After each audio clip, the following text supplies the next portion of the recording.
Okay, so South Carolina's legislative session, how does it work at a high level? So the state session, it operates on a 2-year cycle starting in odd years. So it began in 2025. We are now in year two in 2026. And really what that means is bills that are not passed in the first year remain active and carry forward to the next. And they also maintain their sort of status. So let's say a bill passes the House in 2025 and is sort of awaiting any progress in the Senate. When 2026 comes around, the Senate takes it up from there and it carries forward. As far as how the legislative session, the time frame, it begins in the second Tuesday in January and continues through to the second Thursday in May. For those of you that have followed the legislative session for some time, you will know that special or extended sessions are fairly common. And basically, that just means that the General Assembly has to go into overtime to complete some unfinished business. Often that includes finishing work on the state budget. The fiscal year runs from July 1st to June 30th. And occasionally, and actually pretty often as of late, they have to come in for a week, sometimes multiple occasions to finish up work on the budget. And that gets us to the legislature's primary responsibility, which is to pass a state budget. That, of course, is the largest bill that they pass every year. It funds our state agencies. Obviously, there are implications for education, primarily because of the funding that goes to the State Department of Education, dictates our minimum teacher salaries and broadly teacher pay in South Carolina. Okay, you can move to the next. All right, so this is sort of just a snapshot of the composition of the General Assembly by the numbers. So we have 170 members in the General Assembly here in South Carolina. We have 124 in the House, 46 in the Senate. South Carolina, we do have Republican supermajorities, so those are veto-proof, at least two-thirds majority in both chambers. For political purposes, that is often more relevant when you have a Republican legislature and a Democratic governor. But in any case, if the governor here were to veto bills, the Republicans in the state house would have the majority they need to override those vetoes. South Carolina, just as sort of a unique factor quality of our state, is considered a relatively powerful legislative state. When you sort of weigh the different levels of power between the three branches of government in South Carolina, the legislative branch is often viewed as the most powerful. That was especially so, 15 or 20 years ago. A lot of that power is seen through the appointments that our legislature makes. And things like education, appointments to the State Board of Education, where those are largely controlled by legislative delegations. That's also true for the DOT Commission, where those seats are recommended by the governor but are approved by those legislative delegations. And that's also true for the JMSC. If anyone has been watching sort of the judicial reform debates, not only going on now, but more so even in the last couple of years about who should make the appointments to the body that vets and selects candidates to be elected for judgeship in South Carolina. Okay, we can move to the next. All right, so let's get right into it. And I wanted to put this bill first because for the as it goes for our school board members and school boards, this is really one of the most substantial bills in play right now that has also received the least amount of public or media coverage. And it's somewhat technical and somewhat broad. And when you're reading sort of the plain text, you're having to make inferences about what it could do. So normally I will wait until we get to the end of a webinar like this to take Q&A, but I'd actually think it'd be productive to have sort of an open dialogue on this bill in particular to really get your thoughts and input on what this would look like practically. So the bill comes in two parts. I'll talk first about the ethics portion. Basically, what this does is it would require the State Board of Education to create a new model code of ethics for local board members. That could include penalties for violations as determined by the State Board of Education. As part of this, it would mandate that local boards adopt a policy that, at a minimum, meets the standards established by the State Board of Education. So this is a fairly common procedure. We saw this with the cell phone regulation, where the state board creates a model policy. It sends out that model policy to school districts, and then within a certain period of time, they all have to adopt a local policy. One of the qualities of that, and this is also true for the training portion of this bill, is local districts can add additional content on top of that policy. So as long as it meets all of the characteristics, they can go sort of above and beyond for what standards of ethical conduct should look like for its members. Okay, you can move to the next.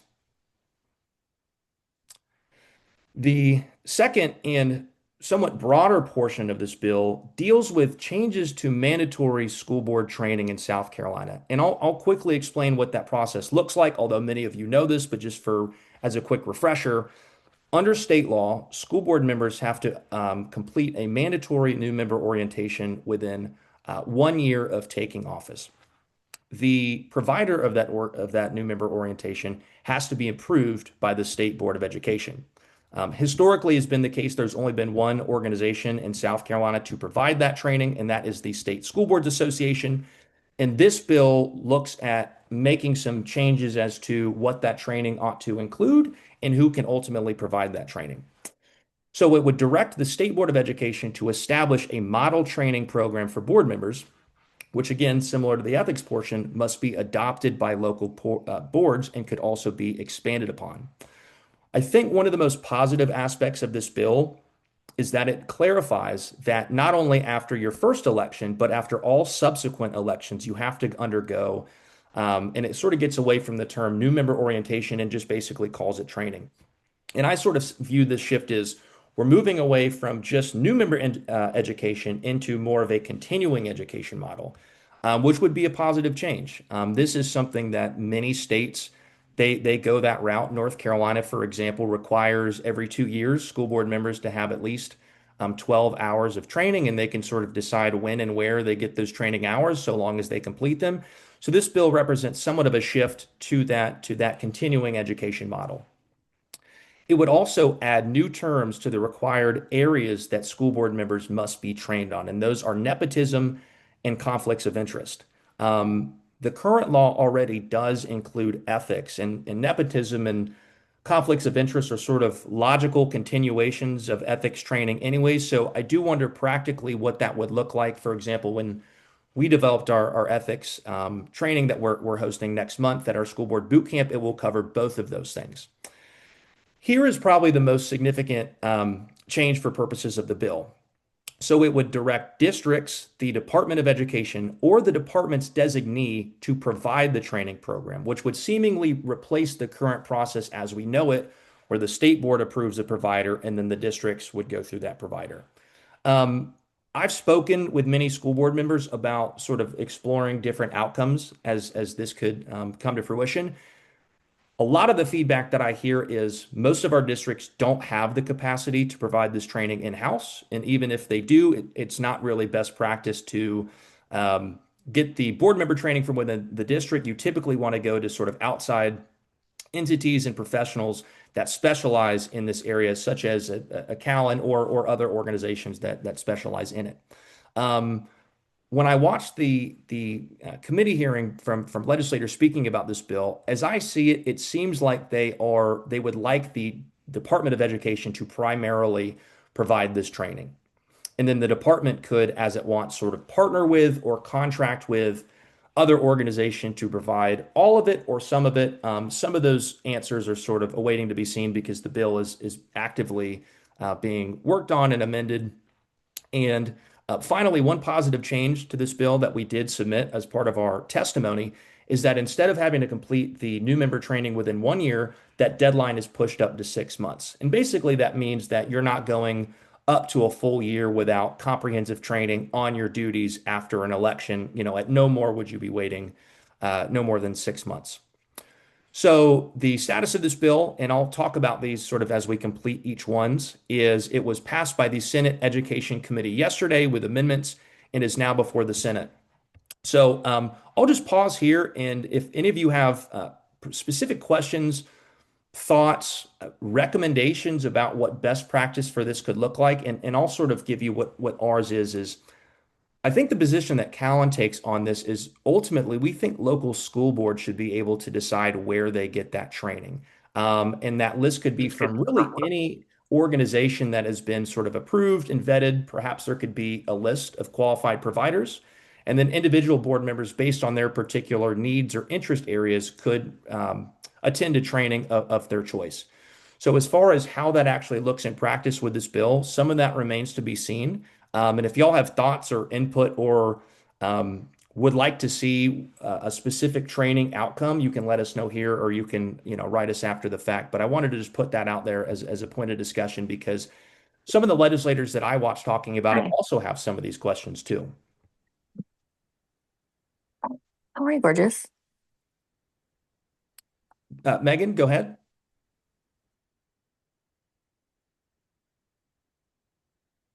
All right. Okay, Kayla, we can move on to the next. Hey, Bryce. Yes. Oh, Christina, Hey, please. yep, this is Christina. Yeah, I do like the 6 months instead of the 1 year. I think that's a good time frame there. And it would be nice if each individual member could choose where they would like to receive their training. Yeah, absolutely. And Yeah. we agree on that. And one other thing, just while we're on the topic, if we're sort of at a place where we're looking at the different topics that board members should be trained on, we think it's an excellent idea to include something in there about student achievement. How does a board member's responsibilities relate to improving student outcomes in the district, and what sort of training would be appropriate for doing that? CALN has taken the initiative to include academic achievement in all of the trainings that we provide, but having that somewhere in the law would sort of guarantee that's common practice for all of our board members in South Carolina. I think that is excellent. Academic achievement should definitely be top priority and definitely a part of all of our training. So I love to see that. Thank you. Yeah. All right, Kayla, we can move to the next. All right, let's talk about the grading floor ban proposal. So many of you, I'm sure, know what this practice is. I first learned about the sort of grading floor phenomenon a couple years ago, actually out of the Sumter County School District, which had a grading floor policy on the books, repealed it that year, and then there was sort of an effort that next year to reinstate it, which would ultimately fail. And that sort of brought a lot of attention to this practice that is occurring not just in South Carolina, but really across the country, as we found out. And much of this has been pioneered by current South Carolina Senator Jeff Zell, who is formerly a school board member on the Sumter County School Board, as well as Fawn Petalino. And this is actually her bill here, 5073. So essentially, what it would do is it would state that districts and schools cannot require teachers to assign a minimum grade or score that exceeds a student's actual performance. So a grading floor essentially says that we have a policy, either formal or informal, that prohibits teachers from prescribing a grade of usually less than 50 or 60 for students' performance that year, often tied to the quarter or the semester. So this would effectively ban that practice statewide. It would carry a violation of 10% in state funding for that penalty. When we look at, done some research as to how common is this in South Carolina, we found that at least 22 districts have a grading floor policy. Some apply only to high school students. Some are assigned for semester or quarterly grades and don't apply. So there's a lot of variation in how they occur, and some aren't written down in policy at all. But I've heard from teachers that it's sort of expected practice that they follow this, even though there's nothing on the books. And I say that to illustrate it's sort of difficult to know exactly how commonplace this is in our school districts. But this policy seeks to essentially ensure that students receive the grade that they've actually earned, which I think we all can agree is a positive thing. There's been some recent polling on this question, and it found that more than 50% of the public does support a ban on grading floors. Most of all, the group that is most passionate about this issue is actually teachers themselves. And when you look at specific polling, at least in one local poll, it was more than 80% of teachers opposed the grading floor practice because essentially they feel like their hands are tied and they can't actually assign a grade that a student has received. It sends the wrong signals to our students. It's somewhat misleading to parents because the grade that they're seeing on their performance sheet is not actually indicative of how well that child is doing in school. So it comes with numerous issues, and we think it's a positive sign that this bill is making progress. It does make some changes to makeup work with regard to credit and recovery, excuse me, content and credit recovery, and basically says that a student must complete all required assignments to be eligible for those things. And then finally, it says that no formative or benchmark assessments can be used in determining a student's final grade. This is something that exists as proviso in the budget, so it would effectively codify that practice and give it some more permanency. And this bill, 5073, has passed the House Education Subcommittee this week, so it'll now go before the full House Education Committee. Okay, let's talk about the Parental Rights Act. If you've been following in the news, following legislative activity, this bill will be certainly familiar to you. We could probably spend a whole hour webinar just talking about this proposal because there are a lot of moving parts. It's somewhat technical. There are legal aspects. So I've tried to pull out the most relevant portions for you all as parents and board members as to what exactly it would entail. At a very high level sense, it seeks to affirm a parent's right to direct their child's upbringing, education, and healthcare and mental health decisions. As part of that, it would direct the State Board of Education to adopt a model parental policy rights policy, which districts must adopt. As far as what that local policy would look like, it would have to include a number of different things. One of those would be to a plan to improve parental involvement. Another would be procedures to let parents review curriculum, teacher training materials, and those could be viewed either online or in person during business hours. Recently, this bill was changed to with regard to which materials a parent could view, stating that it has to be for a class that their child is in and couldn't just be for any class or grade level in the district, but relating to that child. It would also say that instruction on gender identity, sexual orientation requires a 5-day notice and affirmative consent from parents.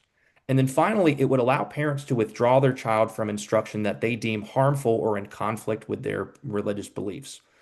So, a number of changes here that really just give more power and authority to parents to sort of direct not only what their child is learning at school, but broadly that child's educational upbringing. As part of this, it creates a tiered complaint process, somewhat similar to the book regulation that we have in South Carolina. And the way that that works is parents can first file a complaint with the district to address these violations. If no solution is reached, a parent can appeal up to the State Board of Education, which may issue corrective action. As this is ongoing, the Attorney General may conduct his own independent investigation, and that could include during the proceeding. And then after all of the options within the district and the State Board of Education have been exhausted, a parent can bring a private cause of action in civil court against the district and may recover up to $5,000 per violation. So, as part of this bill, there are a number of factors, timelines and conditions regarding the complaint and what the private action, the bar that lawsuit would have to meet to actually hold muster. And this is a thing where, because these details could evolve over the course of time and as this bill progresses, I think what we would ultimately suggest is in the event that it passes, board members and full boards have a conversation with their attorney about what those policies need to look like in order to be compliant with the law and in order to remain compliant with the policies that this establishes. But Kaylee, you can move to the next. Really, the bottom line here is that parents will have greater authority to protect their rights, pursue corrective action, and hold districts accountable. It also adds an element about strengthening healthcare decisions. I won't get too much into that today because that's a fairly nuanced topic as well. But that it would come with some significant changes to that too. And the status of this bill, it passed the House 3M committee this Tuesday, and it is now on the House floor. Okay, let's talk about the Student Physical Privacy Act.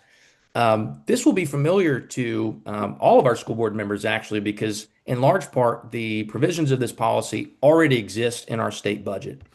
And so really what this does is it would codify the state public bathroom policy with some revisions. And I'll talk a little bit about what that entails here.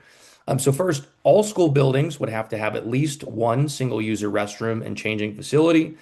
Multi-occupancy restrooms must be designated by biological sex, and only persons of that sex may use them. Schools must take, reasonable steps to ensure that restrooms and changing facilities provide its users with privacy from the opposite sex. including some limited expectations for custodians and maintenance workers, for coaching or athletic training during events where no individual is in a state of undress, for providing medical assistance, and then also during common sense things like natural disasters or emergencies. Um, the bill offers those same protections for overnight stays during school events. So students must not be required to share sleeping quarters with members of the opposite sex. There, of course, are exceptions for family members. And then finally, an employee or student may seek a private cause of action for violations if, and this is particularly relevant for our school districts, number one, if the district gives permission to a person of the opposite sex to use the restroom or changing room, or two, fails to take reasonable steps to prevent a person of the opposite sex from using the restroom or changing room. So this is what is different from the current bathroom policy in the budget, is the budget proviso does not create a private cause of action. This bill would, and these are really the two areas that districts are going to need to ensure that they're complying with and following through on, particularly the reasonable steps portion of this, that they're being proactive, not just not giving permission, but essentially ensuring that it doesn't happen at all. As far as the status of this bill, this is the furthest along of all of the bills that we've talked about so far today. It passed the House on January 29th by a vote of 96 to 19, and it is now before the Senate Education Subcommittee. Because this is already more or less existing policy in the state budget, I find it difficult to think that it'll face a lot of resistance moving through the Senate as well. You can never ultimately tell what either of the legislative bodies will do, but because this is fairly existing practice, I think this has the best odds of moving forward most quickly this session.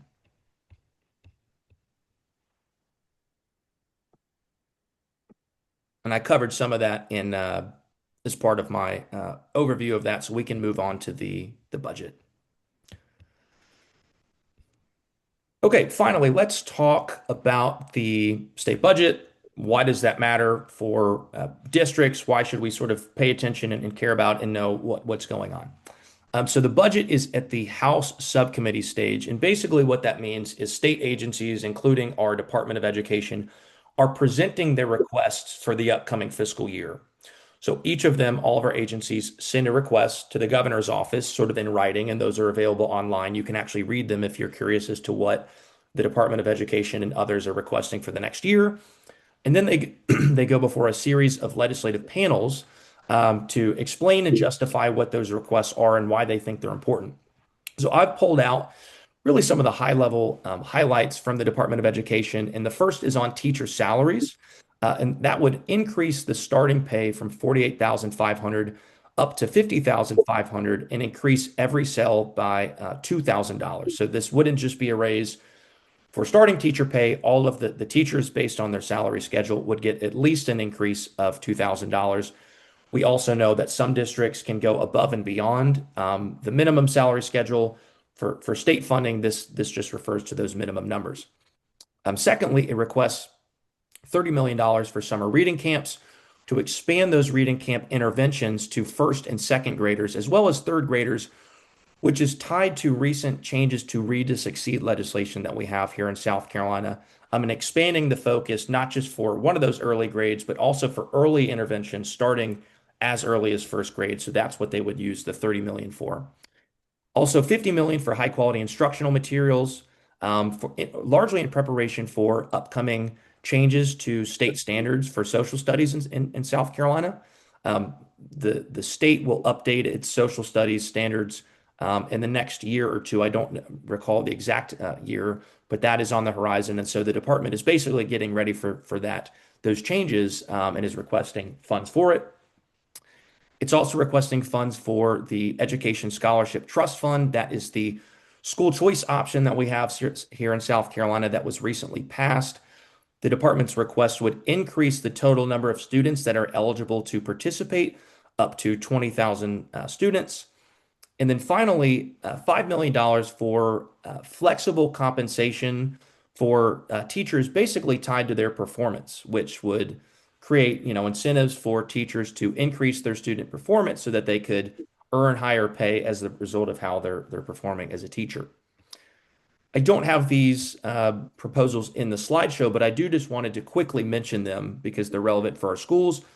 The governor, in his executive budget that he published last month, also asked for $8.7 million to provide free breakfast for students, regardless of grade and household income. So this would be a blanket policy, free breakfast for all students in our public schools. And then finally, to receive continued funding, so that's $56 million to maintain a certified school resource officer in every public school. That has been an initiative that the governor has really taken up in the last few years to secure funding so that, particularly in our rural and smaller schools, they have school resource officers for student and staff safety. And so this would continue that practice of ensuring that there's an officer present in all of our schools. So that will conclude the presentation on the bills and legislative overview, but I want to just have a moment to make sure that if y'all have any questions on any of the bills that we discussed today or something that we didn't get to, but that is relevant or you have a curiosity about, we can take those questions here.